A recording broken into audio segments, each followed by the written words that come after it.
Apa jadinya kalau dunia terus membuatmu menderita sampai kamu tidak tahu lagi mana benar dan juga salah? Ini bukanlah kisah pahlawan.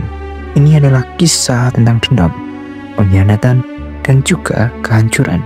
Ini adalah kisah tentang Pei, sang dewa sekaligus Tuhan dari rasa sakit dan penderitaan itu sendiri. Lalu, bagaimanakah kisahnya?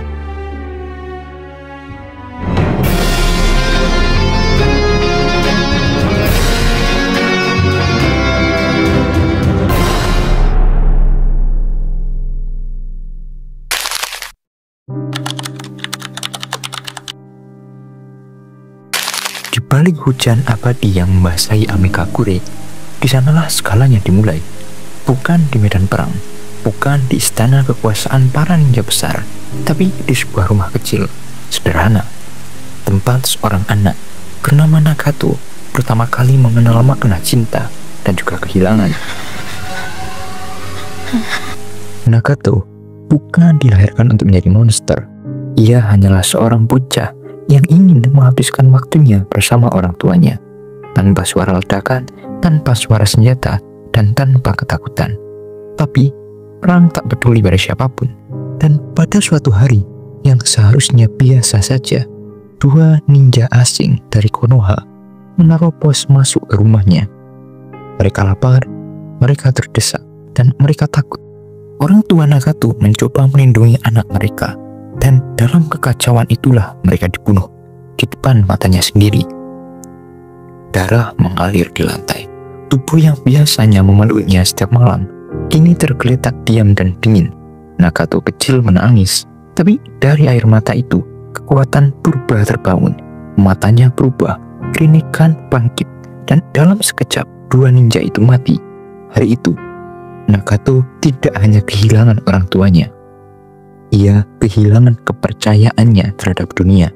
Dunia ninja, dunia orang dewasa, dunia yang katanya diperjuangkan demi perdamaian, tetapi terus-menerus memproduksi penderitaan. Setelah ia kehilangan orang tuanya, Nagato menjadi yatim piatu. Ia berjalan menyusuri reruntuhan dunia yang dibakar.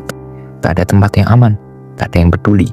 Sampai akhirnya, di tengah hampaan, ia bertemu seekor anjing kecil bernama Chibi dan dua anak lain yang bernasib sama, Yahiko dan juga Conan.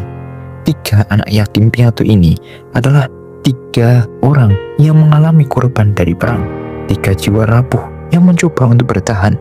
Mereka mencuri roti untuk hidup, berteduh di bawah bangunan runtuh, dan saling berbagi mimpi tentang dunia yang tak lagi penuh darah. Yahiko adalah pemimpin alami, keras kepala dan percaya diri. Conan adalah ketenangan yang menyembuhkan luka mereka. Dan Nagato, ia hanya ingin mereka tetap hidup. Tapi, bahkan harapan kecil seperti itu pun tak luput dari kesengsaraan. Dalam sebuah bentrokan antara tiga san legendaris, Hanzo, Chibi tewas. Seekor anjing yang menjadi keluarga mereka terakhir. Dan di sanalah mereka ditemukan oleh seorang ninja aneh dengan wajah penuh luka dan mata yang tajam namun hangat, Jiraiya. Jiraiya tak seperti ninja yang lain. Ia tak membunuh, ia mengajar. Ia melatih ketiganya untuk bertahan hidup, untuk menjadi ninja sejati. Dan untuk pertama kalinya, Nagato merasakan sesuatu yang mirip dengan harapan. Ia mulai percaya bahwa dunia mungkin bisa berubah, bahwa mungkin ia, Yahiko dan Conan, bisa menjadi bagian dari perubahan itu.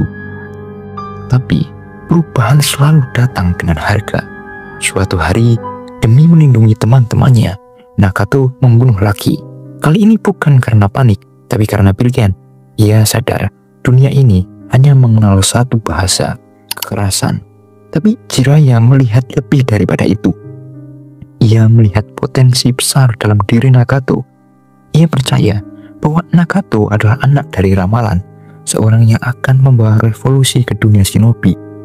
Namun, bahkan mentor pun tak bisa melindungi muridnya dari seluruh penderitaan dunia.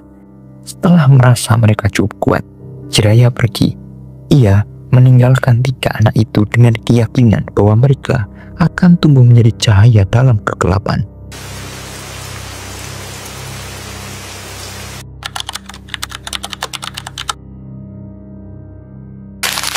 Nagato dan teman-temannya kemudian membentuk organisasi Akatsuki, tapi bukan Akatsuki yang kita kenal sekarang. Akatsuki awal bukanlah sekumpulan kriminal dengan jubah awan merah bercak darah. Mereka adalah organisasi revolusioner, para korban perang yang bersumpah akan mengakhiri siklus kekerasan. Dipimpin oleh Yahiko yang karismatik, lantang, dan tak takut menentang kekuasaan, mereka mulai menyatukan rakyat miskin Amigakure, memberi suara kepada yang bisu, harapan kepada yang tak berdaya. Tapi seperti biasa, dunia tidak menyukai perubahan. Hanzo, diktator yang memerintah Amigakure, merasa terancam. Dan disinilah luka terbesar Nagato terbuka. Dengan bantuan rahasia dari Danzo di Konoha, Hanzo menjebak mereka. Yahiko dipaksa memilih dirinya atau Nagato. Dan di depan mata Nagato, laki dan laki, di depan mata yang sama yang menyaksikan kematian orang tuanya, Yahiko menusukkan kunai ke dirinya sendiri. Darah Yahiko menodai tanah, dan dalam sekejap anak yatim piatu itu mati untuk kedua kalinya. Bukan secara fisik, tapi jiwanya. Yang tersisa dari Nagato hanyalah amarah. Kesedihan berubah menjadi ideologi. Tangisan berubah menjadi dentuman kehancuran. Nagato pun mati secara batin. Yang bangkit bukan lagi anak yang ingin berdamaian. Yang bangkit adalah kehampaan. Dari luka yang menganga, dari tangisan dan amarah yang tak tertampung, dari kehancuran semua harapan, lahirlah Pain. Tak lama setelah tragedi itu, datanglah seorang yang akan menyempurnakan transfigurasi dari Nagato. Seorang pria bertopeng bernama Tobi, Obito Uchiha, dengan kata-kata licin dan rencana besar tentang perdamaian dunia. Obito menawarkan aliansi, tapi sebenarnya dia hanya butuh senjata. Dan bagi Obito, Pain adalah senjata paling mematikan. Nagato menerimanya bukan karena ia percaya, tapi karena ia tak lagi percaya pada siapapun. Baginya, dunia telah gagal, Yahiko telah mati, Jiraiya telah pergi, dan jalan tanpa kekerasan telah terkubur dalam lumpur bersama impian masa kecil. Kini, Akatsuki dibentuk kembali, bukan sebagai gerakan politik damai, tapi sebagai mesin kekerasan sistematis. Pain memimpin dari menara logam di Amigakure. Tubuhnya yang kurus dihubungkan tiang-tiang cakra, memanipulasi 6 jasad yang bergerak atas namanya. 6 pain, 6 manifestasi dari penderitaan, kemarahan, dan keyakinan yang telah menyimpang. Ia bukan lagi Nagato. Ia adalah pain, penderitaan yang berjalan di bumi. Ia tak menginginkan simpati. Ia menginginkan dunia yang merasakan apa yang ia rasakan. Kehilangan, rasa sakit, dan kehancuran. Dari balik hujan yang tak pernah berhenti, ia melihat dunia dan memutuskan bahwa kedamaian tidak bisa dicapai lewat harapan, melainkan lewat teror.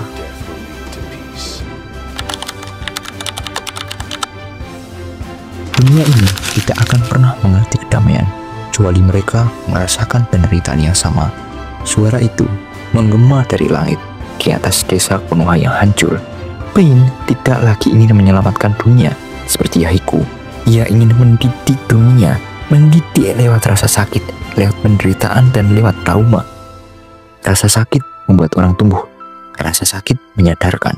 Nagato mulai percaya bahwa dunia ini adalah lingkaran setan dari kebencian. Hari ini, satu negara menyerang yang lain. Besok giliran korban membalas dendam. Keadilan hanyalah rotasi, kekerasan adalah warisan, dan perdamaian hanyalah jeda antara perang dan perang berikutnya. Baginya, satu-satunya cara untuk menciptakan kedamaian sejati adalah dengan menciptakan ketakutan mutlak. Bom, picu, cakra. Senjata yang cukup kuat untuk menghancurkan sebuah desa dalam satu kedipan. Jika semua negara tahu mereka bisa dilenyapkan kapan saja, maka barangkali tak ada yang berani menekan Plato. Kedamaian lewat rasa takut, kedamaian lewat penderitaan, kedamaian yang dipaksakan oleh dewa. Dan itulah mengapa ia menyebut dirinya Pain. Pain bukan nama. Pain adalah peringatan, simbol, pernyataan terhadap dunia bahwa penderitaan adalah guru paling jujur dalam sejarah umat manusia. Pain seperti menciptakan versinya sendiri dari ajaran Nietzsche. Nietzsche pernah berkata, manusia tidak dapat menanggung kebenaran, maka ia menciptakan Tuhan, harapan, dan juga surga. Paine membalikkan itu. Ia menolak memberikan harapan. Ia memberikan rasa sakit, karena dalam rasa sakit, manusia tidak bisa berdusta.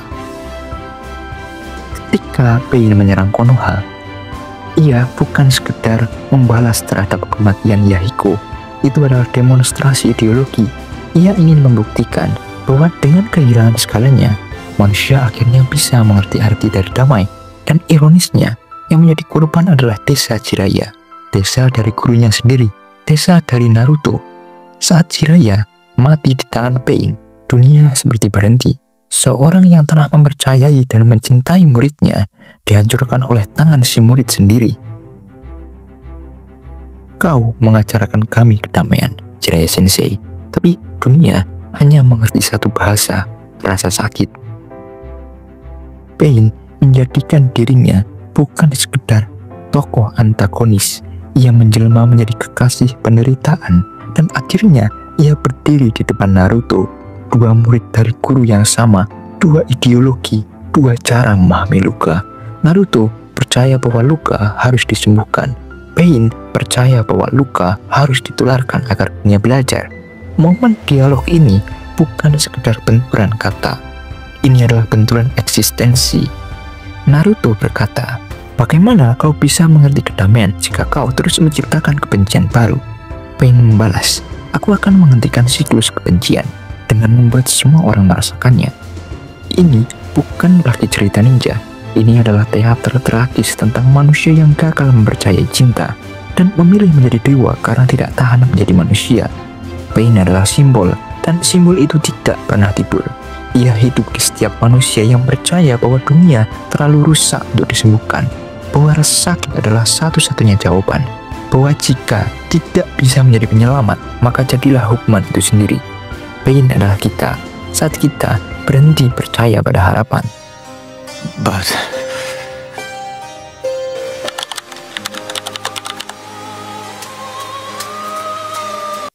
aku mengerti rasa sakitmu. Dunia ini dipenuhi oleh penderitaan. Pain Nagato. Apa yang tidak membunuhku membuatku lebih kuat. Friedrich Nietzsche. Nagato tak hanya menjadi monster karena trauma, ia menjadi dewa penderitaan karena suatu kesadaran filosofis bahwa penderitaan bukan sekedar beban.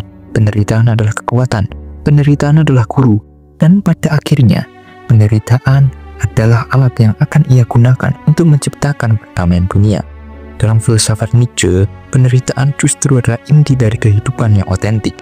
Nietzsche menolak nilai-nilai belas kasih dan pengampunan yang lahir dari kelemahan, dari apa yang ia sebut sebagai moral budak, slave morality. Bagi Nietzsche, dunia tidak dibangun oleh belas kasih, tapi oleh kekuatan yang menciptakan makna dari kehancuran. Nagato pun sampai pada titik ini setelah kehilangan segalanya. Orang tuanya tewas, Yahiko mati, Conan retak, dan dunia tetap sama. Perang, pengkhianatan, dan kekuasaan. Tapi dari semua itu, ia tidak memilih menyerah. Ia memilih menjadi Ubermensch-nya sendiri. Sosok manusia baru yang menolak sistem moral lama dan menciptakan nilainya sendiri dari puing-puing yang ia telan mentah. Pain berkata, rasa sakit itu membuatku lebih kuat. Itu mengubah aku. Nietzsche menulis, to live is to suffer. To survive is to find some meaning in the suffering. Pain menemukan makna dari penderitaan, menciptakan perdamaian dengan rasa takut. Seperti Nietzsche yang melihat penderitaan sebagai bahan bakar penciptaan, Pain menciptakan tatanan baru dengan menanamkan trauma kolektif, rasa sakit global agar dunia kapok berperang. Ini bukan ide damai, ini adalah ide kontrol, dan disinilah muncul pertentangannya. Naruto tidak lahir dari kehendak untuk berkuasa. Ia bukan pencinta penderitaan, ia bukan penghukum, ia hanyalah anak yang ditolak, yang menemukan arti dirinya melalui koneksi dengan orang lain. Jika Pain adalah Nietzschean yang mempercayai kekuatan atas kelemahan, maka Naruto justru menolak filsafat itu secara total. Pain pernah berkata, perdamaian sejati hanya bisa tercapai jika semua orang mengalami penderitaan yang sama. Tapi Naruto membalas, aku tak akan menyerah pada kebencian. aku tak akan pernah menjadi seperti dirimu. Nietzsche dalam On the Genealogy of Morality menyebut belas kasih dan pengampunan sebagai nilai-nilai Buddha, lahir dari rasa takut dan dendam orang lemah kepada yang kuat. Tapi Naruto menentang konsep itu. Dengan keras ia percaya pada dialog, pada penyembuhan, pada pengampunan, bahkan kepada musuh yang telah membunuh gurunya sendiri. Saat Pain menusuk Konoha dengan kekuatan destruktif ala kehendak berkuasa, Naruto menjawab dengan keyakinan yang lembut tapi kuat. Naruto adalah antitesis dari kehendak menjadi Tuhan. Ia hanya ingin menjadi manusia yang dimengerti. Naruto menunjukkan bahwa kekuatan bukanlah soal dominasi, tapi soal pemahaman. Bagi Nietzsche itu adalah kelemahan, tapi bagi Naruto itulah kekuatan sejati yang menciptakan ikatan karena ketakutan. Pain menganggap dirinya dewa, tapi Naruto menganggap dirinya adalah anak manusia, dan di sanalah letak revolusinya.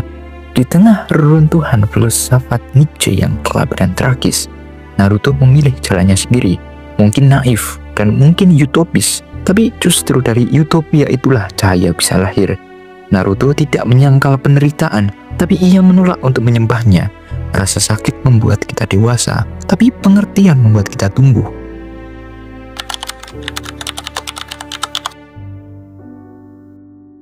Tapi, bahkan dewa pun bisa kalah. Ketika tubuh-tubuh hancur, desa-desa luluh lantak, dan harapan berubah menjadi debu, justru itu, di saat itulah ujian sejati dimulai. Bukan ujian kekuatan, melainkan ujian untuk tetap menjadi manusia. Di hadapan Pain, dewa penderitaan yang lahir dari luka dan kehilangan, Naruto tidak membalas dengan amarah. Ia justru melakukan sesuatu yang hampir tidak masuk akal. Ia mendengarkan. Pain bertanya dengan suara tenang namun menusuk.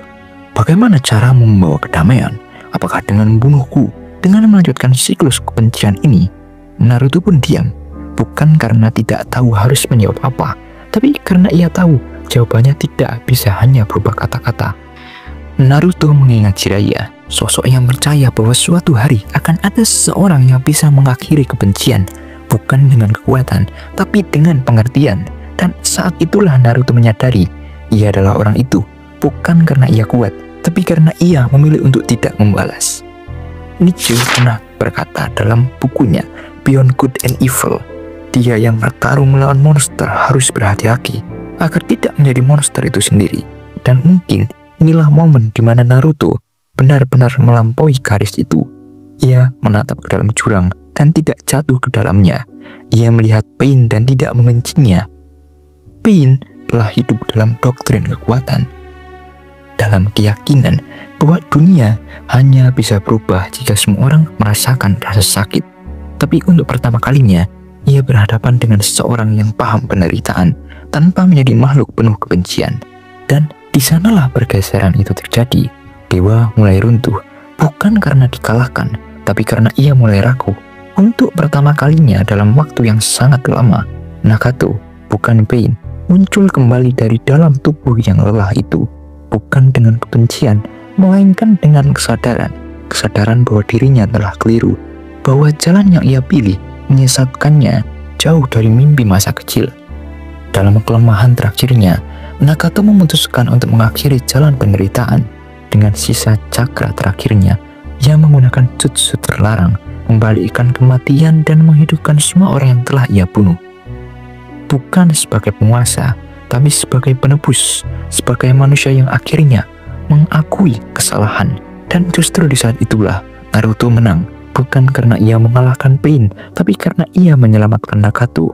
Penderitaan memang bisa melahirkan monster, tapi juga bisa melahirkan harapan. Yang membedakan adalah pilihan. Naruto dan Pain sama-sama yatim, sama-sama kehilangan, sama-sama pernah merasa tidak berguna, tapi mereka mengambil jalan yang berbeda. Pain menjadi dewa agar bisa memaksa dunia melihat luka-lukanya. Naruto tetap menjadi manusia dan mengajarkan dunia untuk saling mendengarkan luka satu sama lain. Inilah pertarungan sejati, pertarungan antara kekuatan yang menghancurkan dan keteguhan yang menyembuhkan. Nietzsche menulis tentang kehendak untuk berkuasa, tapi Naruto menunjukkan bahwa kadang kekuatan tertinggi justru datang dari menolak menggunakan kekuasaan. Maka pertanyaannya bukan lagi siapa yang lebih kuat, melainkan siapa yang tetap bertahan sebagai dirinya sendiri di tengah dunia yang memaksa kita untuk menjadi monster. Naruto tidak membunuh dewa, ia menyadarkan manusia yang tertidur di balik nama itu, dan mungkin itu adalah kemenangan yang paling sejati. Terima kasih sudah menonton.